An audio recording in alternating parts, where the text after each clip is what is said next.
First of all, wrapping up Samford, players of the game, scout team on defense, we went with Kendall Jackson. On offense, it was Preston Landis, who obviously got a chance to score on Saturday, which was great for him. And then on special teams, it was Zach Clay. Our lineman of the week on offense was Robbie Bourdon. I thought it was great to get him out there, get him a lot of reps. Thought we saw a lot of really good football from him. And then on defense, it was Marco Jones. I thought Marco had a really, really big day, very productive. Players of the game, offensively, we went with Amari Daniels. It's great to see him get over 100 yards, get a touchdown on senior day. That was a really cool moment for him. Defensive player of the game was Landon Rink, another guy who up front I thought had a really, really disruptive day. Wanted to give another shout out to Noah McHale. I thought he was the other one that was really close for that, another kid who had a really, really good football game for us. And then the special teams player of the week was Landon Rink also for getting the big block and preserving the shutout. Would have went to Javon Thomas had he not gotten tackled by the kicker. I told him I was going to say that in the press conference today. But no. And so proud of our guys, proud of how we handled it. And now we turn our attention to the Cotton Holdings Lone Star Showdown and another great opportunity on Thanksgiving weekend to play our rival. So from there, we'll open up to questions. Coach, we'll go to the right, third row, David.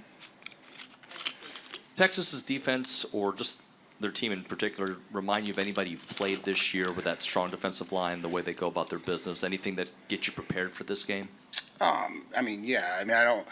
really talented. They're a really talented football team. Obviously, anytime you play this game, it's going to have a little bit of a different energy about it. That'll be one of the biggest challenges that comes along with it, and I think it'll be an exciting opportunity for us Friday night. To the left, fourth row, Rob. Howdy. So what does it mean about this conference that you guys are pretty much going to have the perfect season just to get into the conference championship game? Talk about the grind and what it means. Yeah, I think obviously the way things broke this year with our schedule inhibited some of our tiebreaker abilities, and so it's going to force us to go 8-0 to get to Atlanta, and it is what it is. I think in another year, certainly last year, it wouldn't have taken the same, but that's just how this conference goes. And so you got a lot of teams playing each other, battling it out, and we're just fortunate to still be in it going into the last weekend of the year again. We'll stay to the left, second row, Aaron. Hey, Coach. Hey. Besides the obvious difference, how does the game being on a Friday night affect kind of the week's preparation, especially for a big game like this? Yeah, I think obviously with the magnitude of this game, it certainly isn't the first time we're diving into watching them, and so that helps. It's not like sometimes you throw these short weeks into the middle of the season against an opponent you don't play very much, and that makes it a little bit harder from a preparation standpoint. I'm quite certain that they do. I know we do spend time on each other in the off season, and so it's not like when you turn the film on, it's the first time you've seen the schemes that you're going against. And so from a preparation standpoint, I think you're in a little bit better situation just because of who you're playing. For the players, you're just trying to balance the ability to get them the reps and the mental reps that they need to prepare and get ready for the game. Also understanding that physically you're one day closer to the game than you normally are. And so today, for example, is a Monday preparation day, but a Tuesday on the calendar in relation to when the game is. And so I just think you try to balance both of those things to make sure that you get them ready physically and mentally to go out Friday and be ready to play. We'll go to the right front, Travis. Mike, with Casey for y'all, Niblet for them, how much is special teams maybe a focus of this game and in just rivalry games in general when the margins can be thin? Yeah, I think when you talk about this game, I think the critical factors of football will play a huge role, right? Turnover margin is going to play a big role. Explosive plays is going to play a big role. Winning on special teams is going to play a big role.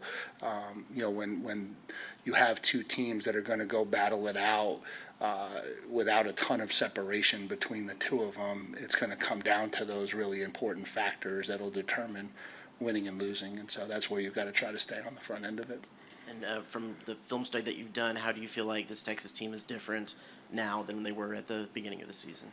Yeah, certainly they were playing a lot of young guys and a lot of new starters, and I think as they've gone through the season, you've seen a lot of growth. You would anticipate that. They do a really good job developing their guys, and it's a good football team. To the left, second row, Alex. First, just what do you feel like it is about your offense that you guys have been able to just play so well on the road and have the success on that side of the ball? Yeah, obviously, I think we have an ability to be explosive. That helps, not being locked into having to always put together, 13, 14, 15 play drives. I think those are the things that become a lot more challenging when you go on the road with the environment and the crowd and the defense playing with a little bit more energy. Sometimes it's hard to, execute 15 straight plays. So I think some of our explosiveness has really been important for us. I think you've seen that in each of our road games, and that's been important and certainly will be important Friday night. And then just wanted to ask you about Tyler White and just the ability for him and his brother to play together this season, especially after losing their dad earlier this season unexpectedly. Yeah, I think it's been a real challenge for Tyler. I think he's gone through a lot mentally. I think he's leaned on some of the resources within our program to help and support him through, which is what has been a really difficult situation. Obviously, I think one of the reasons why we tried to help get his brother here was to help put the family back together so that they weren't having to deal with it in isolation in separate parts or separate universities, and so that always helps. And the support system in and around the program has done everything we can to support and help him, but it's certainly a very challenging thing that he's been going through. Coach will go all the way in the back, Tyler. Yeah, Mike, what have you seen from Arch Manning? Is kind of to the you talked about developing them as a team. Have you seen maybe a different player the start of this season to how he's playing now? Yeah, he's a really talented quarterback. I think he's capable of making a lot of throws and has really athletic feet and can do a lot of things. Coach will go right next to Donna. Coach, you kind of touched on it on Saturday, but how do you balance just with all of the, call it pageantry around this game and what the rivalry means and all of that? How do you kind of balance that with your players with just keeping focus on the task at hand? Yeah, I think that's the biggest challenge in this game and it's rivalry games in general. I don't know that it's necessarily even specific to this one. It's, the emotions are going to be high. The energy is going to be high. Through all of that, you've got to find a laser focus to do the things that you have to do to go out and be successful, play in and play out. Sometimes you can want something so bad it almost blinds you. You got to be really careful of that, and I think that's always the thing that comes up in these rivalry games when you talk about how bad each team wants to be successful. It's the team that can really kind of rise above the moment a little bit and maintain that focus and maintain the composure that they need to go out and be successful. We'll go to the third row to the left, Matthew. Ending the season on such a big away game, how do you think your team has matured after the trip to South Bend earlier this season? Certainly we've gone on the road 3 other times and had success in one. That shows maturity. We're 11-0. That shows maturity. We found a way to be successful each week. That shows maturity. We'll see how it plays out Friday. We'll go all the way in the back again to the right. Coach, Amari talked on Saturday about how finish was a big word you guys emphasized in the offseason. How much have you guys mentioned finishing this week, and is that kind of the message or the word you're taking through this week? Yeah, I think it's it's probably not as important this week, to be honest. As much as finishing in the game will matter, because I'm sure this will be a fourth quarter game, like it always will be. I think it was a mindset to get us through some of the hard parts of the season. Obviously, this is the final week, and so finishing the season is important, and finishing this week and this journey is important. I think the magnitude of this moment will create enough energy that it doesn't really need to be a big part of it. We'll talk a lot about finishing within the game and finishing plays for sure, though.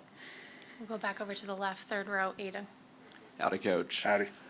When you were interviewing for this job a little while back, what did the athletic staff do to describe the sheer importance of this game to the 12th man? Honestly, nothing. I don't think this game came up in my interview process.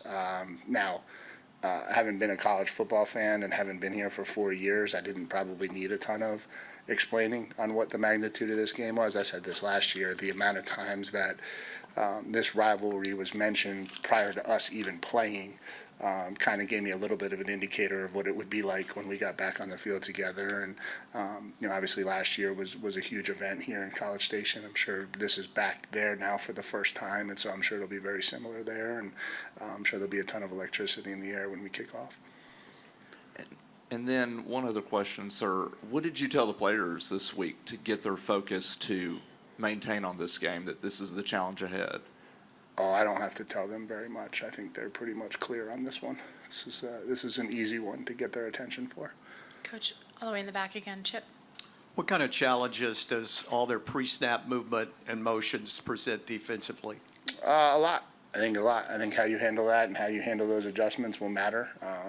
They're very precise in how they go about what they're doing and how they're trying to create different leverages. And so I think it plays a big role. Go to the front left, Tony. Mike, obviously you see Texas in development under Arch Manning. They've gotten better, another young quarterback. You guys have a similar situation. What have you seen from them from week one to now that has kind of just stood out to you as you prepare for them? Yeah, and they're a really good football team, and can't wait for Friday. We're going to go to the right, Carter.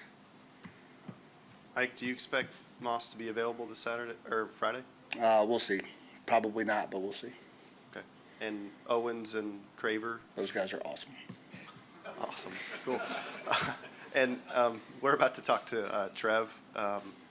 Just what did it mean for you that he got a new contract as well? And did you know that was kind of in the works for a while? And yeah, just what it kind of meant to you? Yeah, I think it's really important. I think continuity is really important. I think stability is really important.